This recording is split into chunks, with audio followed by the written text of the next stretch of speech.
আসসালামু আলাইকুম। ওয়েলকাম করছি সামিয়াস কিচেনে নতুন একটি রেসিপি দেখার জন্য। আজকে আমি আপনাদের সাথে শেয়ার করব হাঁসের মাংস ভুনা রেসিপি।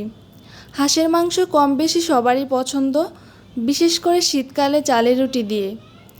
আজকে আমি তৈরি করব বাটা মশলা দিয়ে, আর বাটা মশলায় তৈরি করলে যে কোনো খাবারের স্বাদ দ্বিগুণ বেড়ে যায়। আশা করছি আজকের এই রেসিপিটি আপনাদের কাছে ভালো লাগবে। তাহলে চলুন শুরু করছি। নিয়ে নিচ্ছি 1 কেজি পরিমাণ হাঁসের মাংস। আমি একটা রানী হাঁসের অর্ধেক নিয়েছি, এখানে 1 কেজি পরিমাণ আছে। তো দিয়ে দিব 4 থেকে 5টা শুকনা মরিচ আর একটা বড় সাইজের পেঁয়াজ আমি পাটায় পিষে পেস্ট করে নিয়েছি। এখন এটা দিয়ে দিব। আর দিয়ে দিব 1 টেবিল চামচ জিরা বাটা, দিয়ে দিব 1.5 টেবিল চামচ রসুন বাটা, এখন দিয়ে দিব 1.5 টেবিল চামচ আদা পেস্ট, হাফ টেবিল চামচের থেকে একটু বেশি হলুদের গুঁড়া, আর দিয়ে দিব 1 টেবিল চামচ ধনিয়ার গুঁড়া, আর দিয়ে দিব গরম মশলা 1 টেবিল চামচ পেস্ট, 1 টেবিল চামচ মরিচের গুঁড়া, আর স্বাদ মতো লবণ। সব মশলা দেওয়া হয়ে গেলে এখন ভালোভাবে মিশিয়ে নিব, আর মিশিয়ে রেখে দিব 30 মিনিট ম্যারিনেট করে। এই 30 মিনিটের ভিতরে মাংসের ভিতরে ভিতরে মশলা ঢুকবে। 30 মিনিট পর চুলায় চলে আসবো, আর চুলায় একটা ফ্রাই প্যান বসিয়েছি। দিয়ে দিব হাফ কাপ সয়াবিন তেল। আপনারা চাইলে পুরো রান্নাটা সয়াবিন তেল দিয়েও করতে পারেন, আবার চাইলে সরিষার তেল দিয়েও করতে পারেন। আমি হাফ কাপের অর্ধেক সরিষার তেল দিয়ে দিচ্ছি, আর সরিষার তেলটা দিলে একটু গ্রানটা ভালো আসবে। আর দিয়ে দিলাম 2টা তেজপাতা মাঝখান দিয়ে ফাড়ি করে, আর 2টা এলাচ, আর 3টা দারচিনি।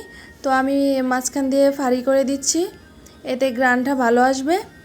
মশলাগুলো দিয়ে কিছুক্ষণ ভেজে নিব, আর যখন গ্রান বের হয়ে আসবে তখন দিয়ে দিব পেঁয়াজ। আমি উপর 1 কাপ পেঁয়াজ দিয়েছি।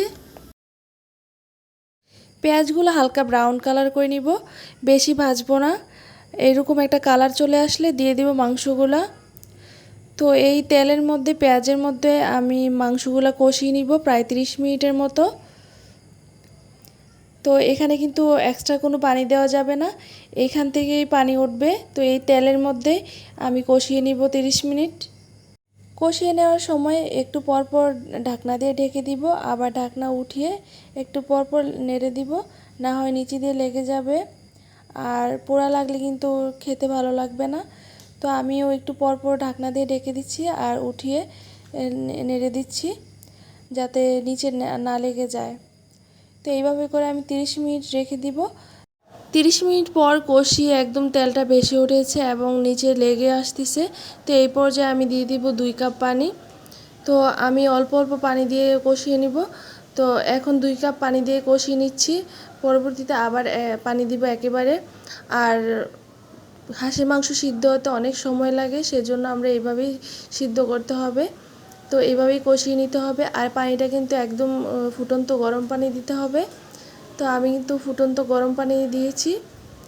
তো এইভাবেই করে কষিয়ে নিব, আর একটু পরপর ঢেকে দিব আর নেড়ে দিব, এইভাবে করে কষিয়ে নিব। কষিয়ে পানিটা শুকিয়ে আসলে লেগে আসবে, তখন দিয়ে দিব পানি।